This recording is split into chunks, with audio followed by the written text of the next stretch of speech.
Olá, pessoal! Hoje, na matéria de língua portuguesa, nós vamos falar sobre conjunção coordenativa e faremos atividade no livro da página 43 até a página 49.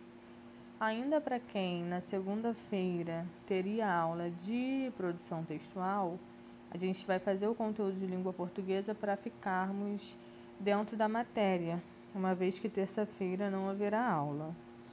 Aí vai falar o conceito de conjunção coordenativa, tem uma introdução aí para vocês lerem, vai dizer que as conjunções ou locuções conjuntivas, que é quando a gente tem mais de uma palavra que vai exercer a função de conjunção, né?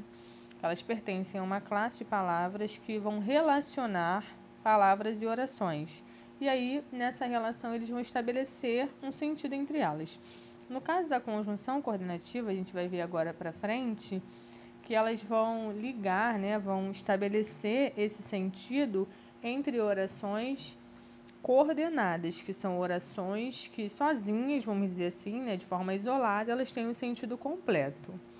Aí vocês vão ler o texto, vão responder as questões que seguem. Aí embaixo vai falar sobre um trecho do texto, que vai falar sobre o termo ou. E o exemplo é assim: trabalho, estudo ou novas oportunidades. Aí tem o verbo da oração 1, né, que é o permeiam imaginário dentro do predicado. E aí vai dizer que vocês podem notar que a palavra estudo e a expressão novas oportunidades têm a mesma função sintática. No caso, são o sujeito da oração, né? Elas pertencem ao sujeito da oração.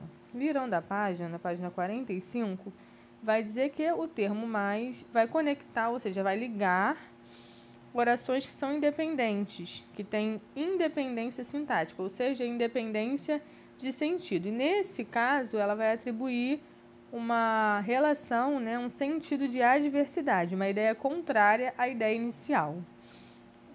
Aí vai dizer assim no exemplo embaixo: mas o bem-estar na nova casa é um dos fatores que mais se deve levar em conta, assim como a possibilidade de fazer amigos. Aí a gente vai ver o verbo da oração 2 e o verbo da oração 3. Logo aí no parágrafo vai dizer assim: a primeira oração é independente e ela vai se ligar à outra que também é independente, porque uma está ao lado da outra, né, e vai manter uma independência de sentido. Cada uma tem o seu sentido completo. Por isso, como eu já havia falado com vocês, elas são conjunções coordenativas, porque elas vão ligar orações coordenadas. E aí vai dizer que uma oração não vai funcionar como termo integrante da outra oração. No entanto, elas estão relacionadas e vão se complementar com outras orações. Então, as conjunções vão ligar orações coordenadas, nesse caso, onde uma complementa a outra, mas uma não depende da outra para ter o sentido completo. No segundo parágrafo vai dizer assim: assim, quando palavras ou expressões ligam termos que recebem a mesma função sintática dentro de uma oração ou ligam orações independentes, a gente vai chamar de conjunções coordenativas. Essas funções também podem ser exercidas por duas ou mais palavras, que a gente vai chamar de locuções conjuntivas. E de acordo com a ideia de sentido, né, a relação que elas estabelecem, elas são classificadas, elas recebem classificações. As conjunções aí podem ser, no exemplo que a gente está vendo, aditivas, adversativas, alternativas, conclusivas ou explicativas. Ao lado tem a relação de sentido que cada uma dessas estabelece. Por exemplo, as aditivas vão estabelecer uma relação de acréscimo, de adição, de soma. E aí, ao lado também, tem a conjunção ou a locução conjuntiva, que é usada para expressar essa ideia.